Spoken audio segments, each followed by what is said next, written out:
Right, morning everybody. Right, I'm going to show you today, as requested, people are wanting to know how to use these scales. I'm going to use Caroline as an example. Just before we get started then, obviously when you use these scales, you've got to, whenever you do your weight or get your stats done on these scales, we want you to do it at the same time. So ideally we want you to do it on Friday or Thursday. It doesn't really matter what time of day you do it, as long as you do it at the same time 4 weeks later. So if you do it in the morning, do it at the same time 4 weeks later. That goes the same thing for eating. If you've had somebody eat, it obviously makes a wee bit of difference. You don't want to be doing the test after you've done a workout, so you need to do it before, because obviously that tense is already up and it might affect the test. And obviously if you're dehydrated because you've been out the night before, that isn't a good idea either. So you don't want to be dehydrated, and you don't want to be doing it after a meal. As well, toilet, it is pretty important. You have to do a toilet before, especially if it's a number 2, it might take a half a kilo. Right, Half a kilo. so as well, Caroline's doing it in her leggings and t-shirt. Caroline has to do it again in her leggings and t-shirt, because or shorts and t-shirt if you're in your gym wear. Right, so we'll just get Alan to come in. I'm going to show you the Tanita scales themselves. First of all, Alan, look, this is the form that you're going to fill out. Basically, it's pretty self-explanatory. Before you start, you need to work out your height. There's going to be a measuring tape here. So the best way to do that is stand against the wall, get somebody to get a pen or pencil and just slightly mark your height and then measure it, and then that way you know what it is. It has to be in centimetres, so if you're not 100% sure, just do it again. And your age, you need to know your age for the test as well. Put your date in on the form. Right, perfect. Before you start then, so Alan just coming that way so you can see. To turn the scales on, all you do is press this button here, and that's it starting to work. And then as you see, it comes up as 0. You then press user, and it comes up straight away as guessed. You then press set. It asks for the age, so Caroline is 41. So you just press the result button, the up arrow, and that puts Caroline up to her age. Press set. It then asks you for male, female, male athlete, female athlete. Preferably you can all just do male or female, but because Caroline's done this before, I'm going to put her to female athlete. That was about 3 years ago, to be fair. And then obviously it's going to ask for her height, and her height is 169. And then once you've done that, you've selected that, then you're good to go. Then Caroline's going to come round here, so Caroline just come round. Stand on the scales evenly with your feet, pick up the console, and just hold it straight in front of you. Try and relax and breathe, and try not move and talk. You just so take about 10 seconds, you'll hear a bleep.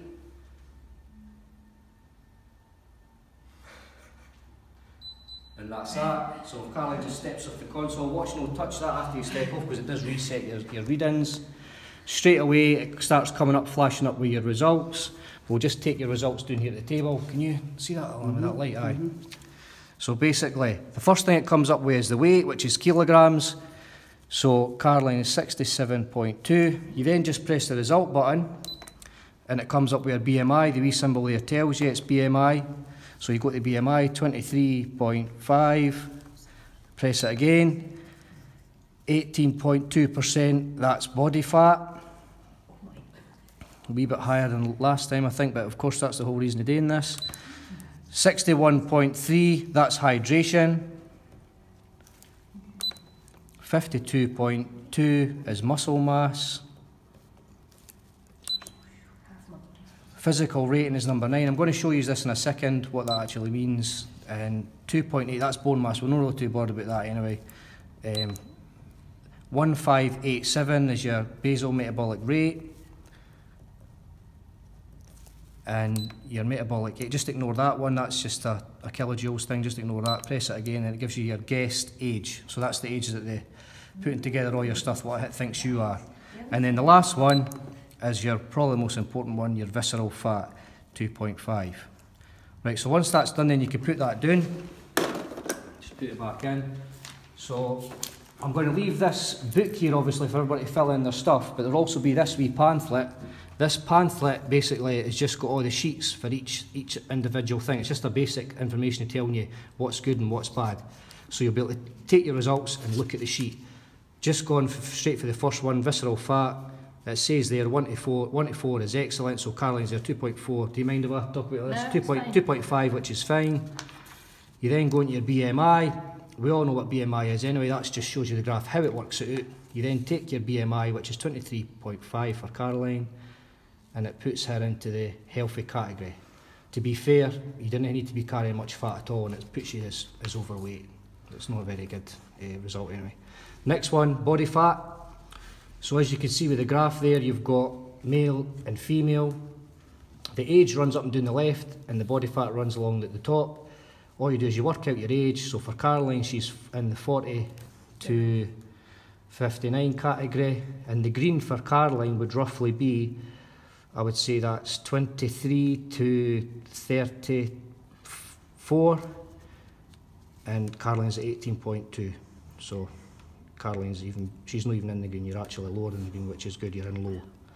Hydration then, I'm not going to blab on too much about hydration, we all kind of should drink. Personally, I think sometimes folk drink too much. Caroline's up at 61.3%, so she's more than happy with that. And do you actually drink that much water? Probably. Not hundreds. No. This test will show you if you're good or no anyway. I have a pint in the morning. Aye, aye. The next one is your muscle mass. It doesn't tell you anything about it. For me, the more the better. It just gives you a result, and obviously this will come in handy when you go to re-weigh yourself or do this test again. If you're losing muscle mass, then you might want to consider eating more protein, things like that. The wellness profile, Caroline got a number 9, which this isn't really that important, but it just basically shows you where you're likely to store fats, and ideally you want to be somewhere in the middle, so 4 to 6, but it's actually putting Caroline in 9, which is under fat, because it recognises that she's got high muscle, so it sorts itself out that way. Athlete category then. Athlete, yeah, definitely. Bone mass, we're not going to go into that. It's meant to be in pounds. She's big boned. It's meant to be in pounds anyway, that's in kilos. So if you're interested, you have to transfer it to pounds to work out. But most people are always fine with that. I'm not going to go into that unless you've got a problem there. And the last one, basal metabolic rate. That's just the calories that your body burns per day, doing nothing. So that's handy if you want to count calories, or MyFitnessPal. That's your basic calorie that you use, and then obviously you've got to add 400, 500 calories for your gym or whatever else you do onto that. So that's handy if anything else. Metabolic age, that's just taking consideration everything, all the stuff for the test, and just taking consideration what age you actually are and what age you're at. So if you're most of the time, if you do go to the gym in that year, your body age is younger than what you are, so that's pretty good. 67.3 is her weight. That's at the end, it's not really that important. Last one then is visceral fat. I spoke about that. You've done that. So that's that. So I'll leave this pamphlet here anyway. So everybody's free to come in, do the results. Thanks, Darren. And you're welcome. Everybody's free to come in and use the results. Don't let your kids go in them because they don't work for kids anyway. I will leave them here with a folder. If people are comfortable to leave the results there, leave it. If you're not, feel free to take it away. And obviously, they're going to be here all week, so I've got a wee practice before you go for the real thing on Thursday, Friday, and then do the same thing again 4 weeks later. They'll not be coming back till the 1st and the 2nd, which is the Thursday and the Friday again, so you'll get to do it then. Cool. And that's it. Any questions, fire it up on the comments section of this video. Right.